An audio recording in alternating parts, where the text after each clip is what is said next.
So I'm going to attempt to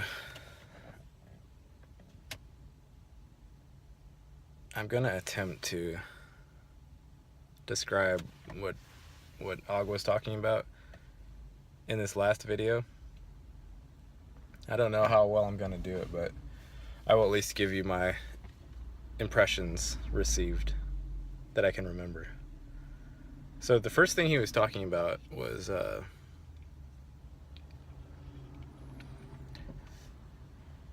he was talking about the format in which our consciousness expresses itself through the physical body, and how it's like a projector screen, and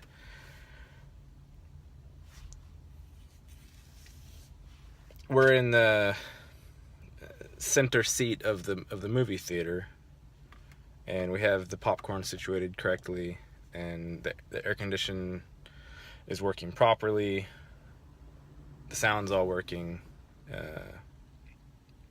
there's no lag. There's lag, but there's not too much lag. In other words, the system is working properly when we're not seeing glitches, or when the physicality aspect of it is working properly. And that,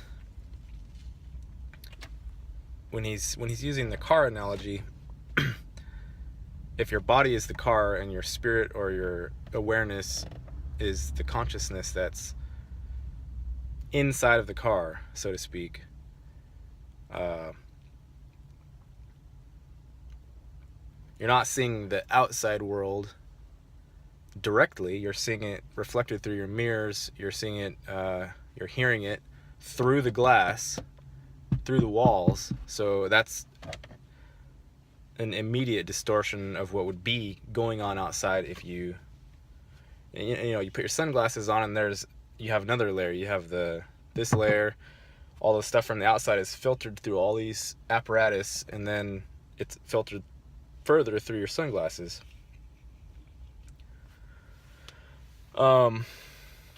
And he was talking about as well the possibility of getting up out of the movie, the seat, or opening the car door and walking outside, or going behind the movie screen and seeing what's going on back there, or running up to the projector room and tinkering with the film.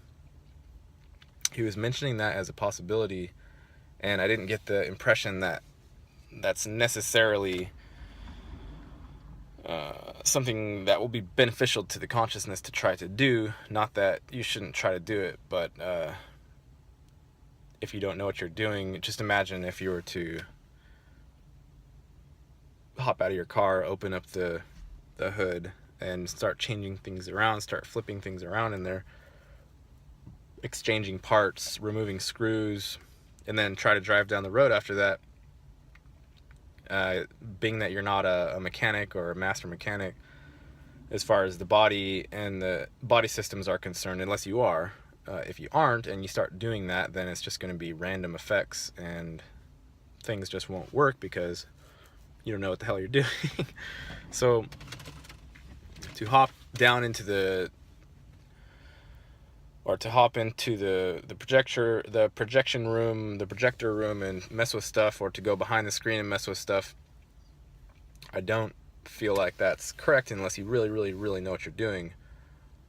And we really, really don't know what we're doing when we do things, when we conceive of a plan in our mind, and then we start doing that plan. That's still inherently related to the lag system, because it's requiring time for the plan to be conceived of, and then you have to project that plan out into the future, and then you have to do the correct steps. You have to take the correct steps to follow along that plan, and it's always going to be still involving the projection system, and still going to be untrue in that aspect if truth is pure immediacy with no lag whatsoever, or present moment with no lag whatsoever. Then this any type of planning or any type of tinkering which involves projection forward or backwards, is always going to be still entangled. It's going to be still attaching to this, that, and the other thing. And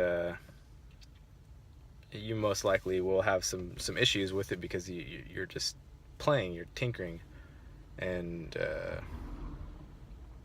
he was contrasting that with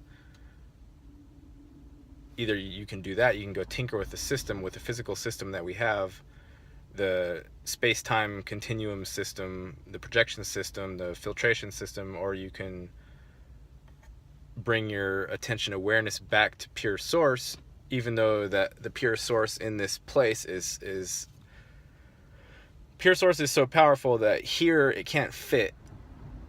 Only a tiny bit of it can come through at any time. And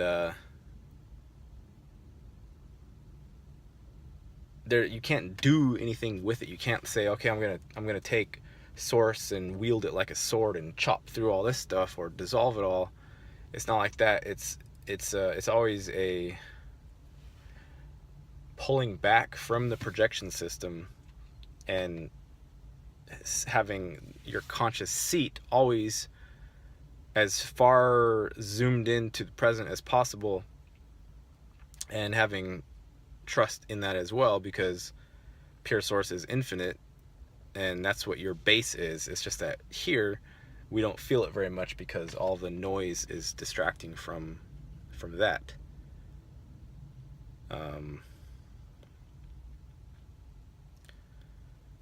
He was also talking about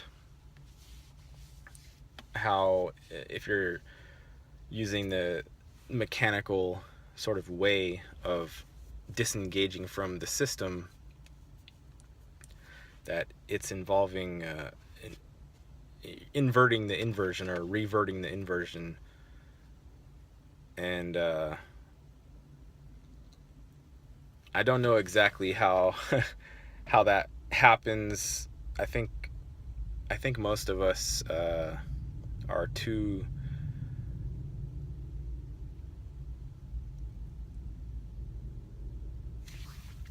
we're too forgotten, or we're too fallen, we're too memory wiped to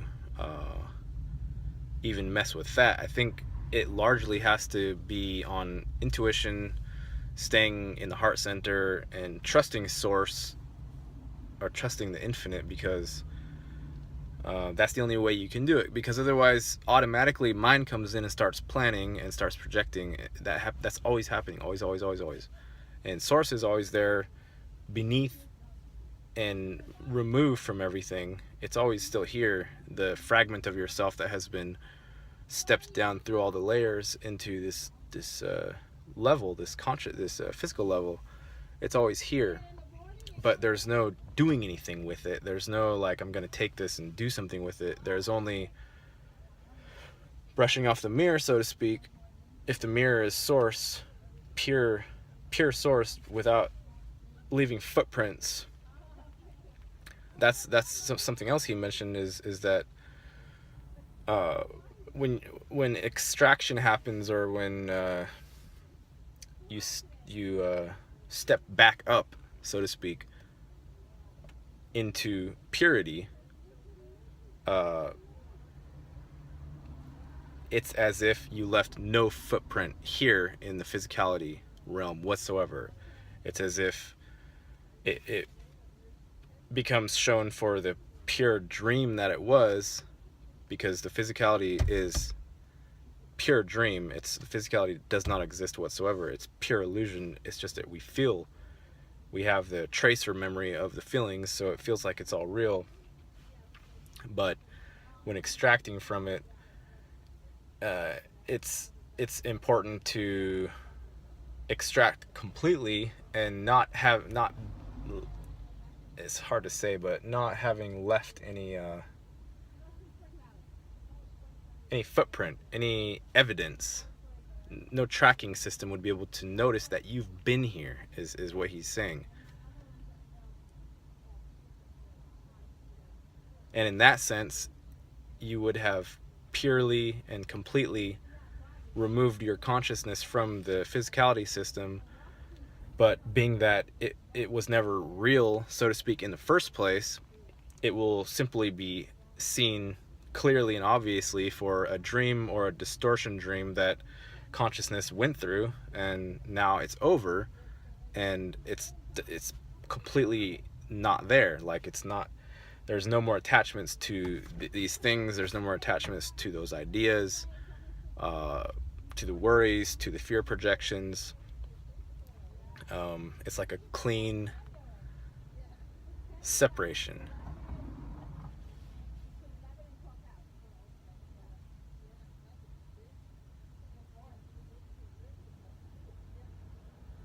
Because you can tell, you can see, just if you just look around, if watch yourself for 5 minutes, meditate for 5 minutes or 10 minutes or an hour, you can see that it's illusion. You just see it with your eyeballs. You can see it with your feelings of your hand. You can see it with everything that you touch. You can see it with your mind peering back into the so-called past and peering ahead into the so-called future. You can see that it's illusory, and that all of the motions are ephemeral. It's all ephemeral. Like, where is this past that you think about? Where is this future that you think about? For that matter, where is this present that you think about? You know, peer into it. Like, look into everything. Look into your fingers. Look into your eyeballs. Look into the back of your head. Just watch. And the fundamental aspect of this realm is that there is no grasping of it. There's no grasping of what appears to be real, what appears to be happening. There's no grasping. It's as slippery, as oozing as it can possibly be. And that emphasizes the problematic nature of releasing this realm, because if you're stuck so much in the ego, it wants to grasp. It wants to protect it. It wants to protect, project, and own, and it wants things to remain. It wants this stuff to remain, and this stuff can't ever remain. It's always changing. It's a flux. It's a ephemeral quantum flux that's powered by the presence of your consciousness, which is just a tiny fragment of your consciousness, because you're just a filtered down tiny fragment of the whole, which is pure and perfect, which can't fit in this realm. Just a teeny little itsy bitsy spark, like tiny little glow fly, little firefly, the tiniest firefly, when siphoned off from source, powers the whole universe, this whole physicality construct, just one itsy bitsy little teensy wincy little piece. And you've identified as that piece, as that watcher element that's here, you've identified as all the stuff that little itty bitty piece is feeling and seeing. And since the filtration system obfuscates the purity of being as it is, of source as it is, it replaces that feeling, knowing sense of being all that is with the contraction feeling of physicality, of all this stuff, of future, of past. It's simple. Like, it's not to look into physicality and to see it for the illusion that it is, to see that future and past are purely illusory, it's purely mind. You just look. It's not. There's nothing difficult to understand about that. What makes sense of it is the higher mind. It's that bit of source that is perfect, that has been siphoned down into this form. That's the piece that makes all of this illusory stuff make sense, because without that piece of source, it wouldn't make any sense whatsoever. It would be pure chaos, and for that matter, there would be nobody there to sit there and be upset that it's pure chaos and it makes no sense, because that piece of source is the only observer agent anywhere. It's not. There's nothing else besides that. So when anybody is speaking of fallen entities or whatever, either they have that soul essence, that divine spark, that soul, the source bit, little piece of light, they either have that and there's some observer agent in there, or they don't have it and they're not real, so to speak. It's as if thinking of whether a rock feels like the sand that it's nestled in. If it does, then well, that rock has a bit of spark of source in it, and that rock is real as you are. So it's just a different form of observing.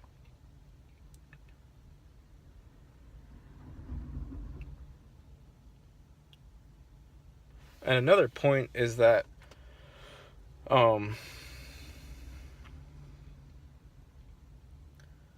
this whole construct is powered, the whole thing is powered and sustained by that tiny, tiny spark of source.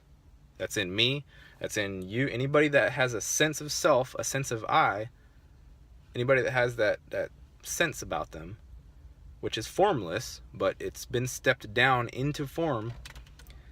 That sense, that observer agent sense, powers and sustains this whole thing, which is not big. This isn't, the universe seems big. It's not big. It's all self-contained within any observer agent. Completely, totally self-contained. And for that matter, created by the observer agent, even though we don't have conscious knowing that, oh, I'm creating a tree, I'm creating a house, I'm creating a car, I'm creating the sunset. That is actually what's happening on another level that your conscious past, present, future awareness doesn't have direct knowledge or cognizance of. But that is, you can see it. You can see it if you're affecting this little bit in this little environment here, and you blow something and then you see a leaf move from the breath. Well, guess what? You're connected to the whole thing. Not just, I'm just connected to the body and the body can touch the steering wheel. No, you're connected to everything that you can perceive and conceive and subjectively interpret into this universe. It's your creation. That's the point. That's why when people sit and complain about things or whatever, they either don't have that spark in them, that they're either just automatons and robots that populate the realm before Source was entrapped here, or they have that and they've fallen so far or gone into such a state of illusion, delusion, and forgettery that they don't realize that they're responsible for it. They don't remember that they're responsible for it, and therefore they project the blame onto the government, onto the tree for putting sticky stuff on their car, onto mom for having birthed them in the first place. Any and all, you can blame anything and everything for your situation until you blame yourself. No, don't need to blame yourself, but until you take responsibility for it, then the system, which is fully automatic, which doesn't have any consciousness in it, will just do what the system does, which is take your spark, your divine spark, your source spark, and through the mirror system, through the reflection system, through the distortion reflection system, creates this universe from that little spark. That's that. That's what I got from the talk. And it's not a bad thing to be here. It's bad, but you have to take into consideration the fact of eternity. If anything goes on as far as consciousness is concerned, then the consciousness is going to experience anything and everything in all different forms, because that's what it does. Because it doesn't repeat things. It just creates a new, always create new things, different motions, different everything. And if there's bad stuff, then there's bad stuff, and if there's good stuff, there's good stuff. There's not so much to do about it. Having knowledge and having a presence and awareness of and having kind of a mental grasp, having the mental overall picture of what's going on, and realizing that it's not just pure shit show and not just soul stealing, soul energy sucking vampire system, which it is in a sense, but it's not just that. Then you realize that it's, everything happens as it needs to happen. If the whole is perfect, which it is, then it's also perfect in its imperfection, and it's perfect in the AI vampire system, and all of the permutations and combinations that happen here, all the different scenes, all of the different movie episodes that your avatar character goes through. They're all happening exactly as they're supposed to happen. And if your avatar is saying, what the fuck is going on here, and I need to do something about that, well, guess what? There's somebody sitting in the movie theater watching your avatar say, what the fuck is going on? And I need to do something, and then go and run and fly off a cliff and stub his toe, and then, miss the water and land on the rocks because it stubbed the toe. That's part of the movie theater observer agent experience. The whole thing. So as I'm saying, you don't need to worry about it so much. Just enjoy it, or try, or feel like shit. Okay, I gotta go. Be well, people. I'll see you in the next one. Bye bye.